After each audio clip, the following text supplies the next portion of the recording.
This here is the A-64 Alpha.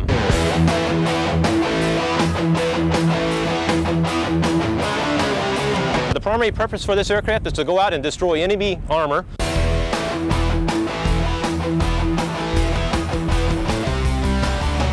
This is the Hellfire missile system. The primary purpose of this missile is to go out to approximately 8 kilometers and destroy any known enemy armor in the world today. It's a twin-engine aircraft powered by General Electric, put out approximately 1,695 shaft horsepower each.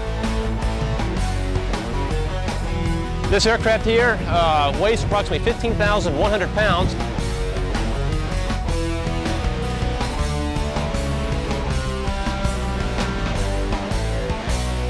This is a pilot right here.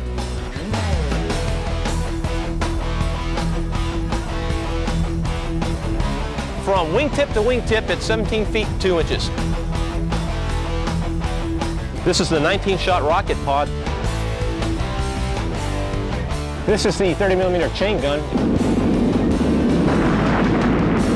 Don't bother running. You only die tired.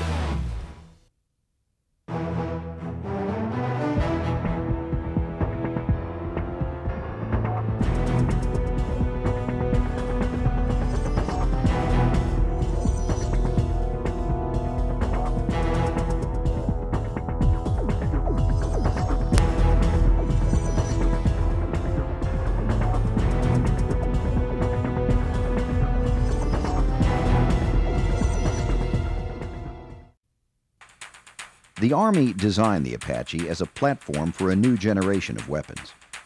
One is the laser-guided Hellfire air-to-ground missile. The Hellfire can pierce the armor of any known battle tank from more than 3.5 miles away. What it does basically is we designate targets on the battlefield with our laser, with a coded laser. The missile, before it leaves the rail, knows our laser code. When we squeeze the missile off, it finds a laser beam, it rides, so to speak, that laser beam to the target. At $40,000 a missile, Hellfires are ounce per ounce more expensive than gold. The Apache can carry up to 16 Hellfires on its outboard rails, though a load of 8 is more typical. But the accuracy and effectiveness of the weapon is unquestionable. The Hellfire is the premier anti-tank missile in the Army's inventory. The Hellfire is what the military calls a standoff weapon. It inflicts maximum damage from a maximum distance. But when you're close enough to the enemy for a bare-knuckled brawl, the Apache's rapid-fire armor-piercing cannon is the weapon of choice. Hanging tight below the cockpit, the chain gun packs 1,200 rounds of 30mm punch. 2 stub wings on either side of the Apache carry Hydra rockets. The 2.75-inch folding fin rockets can be armed with a wide variety of warheads. We can use multiple purpose submunitions, which each rocket will carry 9 submunitions, and they burst in the air and they fall down and they'll cover a large area with small explosions. It's kind of a poor man's cluster bomb. The Apache can launch its 38 rockets in a variety of combinations, or all at once. That's a feeling pilots can only describe as a rush. Not only do you feel it, you smell it. You smell the cordite as the 38 rockets leave the aircraft and the smoke that it leaves behind. Strapping into an Apache is like climbing down into an Indy car. Not an inch of space is wasted in its sleek interior. The 2 crew members sit in tandem, with the pilot occupying the rear seat. His perch is more than a foot higher than the gunner's, providing a clear field of vision. While tasks are divided between the crew members, both are fully qualified pilots and both know how to operate the aircraft's weapon systems.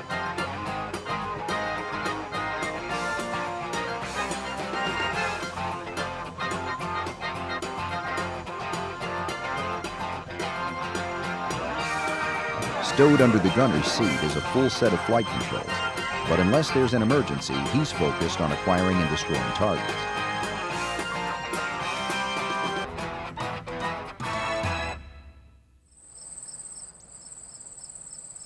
Not long ago, helicopter crews were virtually grounded once the sun went down. The surest way to wrap your helo around a tree was to fly at night. But for Apache pilots, nightfall is when the fun begins. As they slip on high-tech helmets, another world emerges, a world where night becomes day. Well, it was designed to fight and fly at night with an infrared system, and the pilots fly off a HTU. It's a little reticle that comes down over your eye. You can fight, fire, fly, all through that little TV screen. There's a lot of information jammed into that little television screen. The pilot sees an infrared image that allows low-level nap of the earth flight, along with symbols that tell him how high and how fast he's flying. Maneuvering with one eye takes some practice. It's a skill, pilots say, that if you don't use, you lose. The helmet is connected by wires to the aircraft's weapons control system. Either crew member has the option to slave the 30mm cannon to his helmet, so the gun automatically points wherever he looks. It basically does a little trigonometry. It knows how high the helicopter is, what the look-down angle of your head is, and it does a little trigonometry and it figures out the range. If we were in a battle position and the front seater is engaging targets looking a long ways away, the back seater is worried about what's happening around him. So he can have, the back seater could have control of the gun slaved to his helmet. He could be looking to see if there's any bad guys around him and just suppression and keep them away while we're concentrating on what's going on downrange.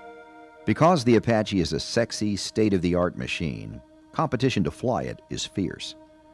Only the strong of mind, body, and spirit need apply.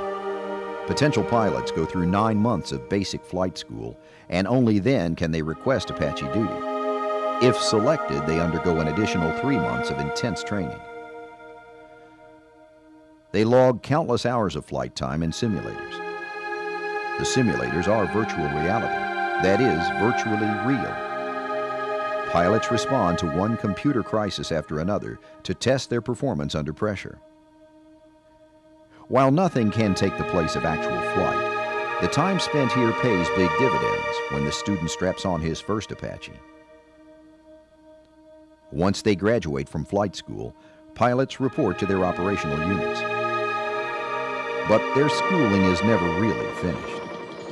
Skills need to be constantly fine-tuned so the Apache pilot is totally prepared for the inevitable battle that lies ahead.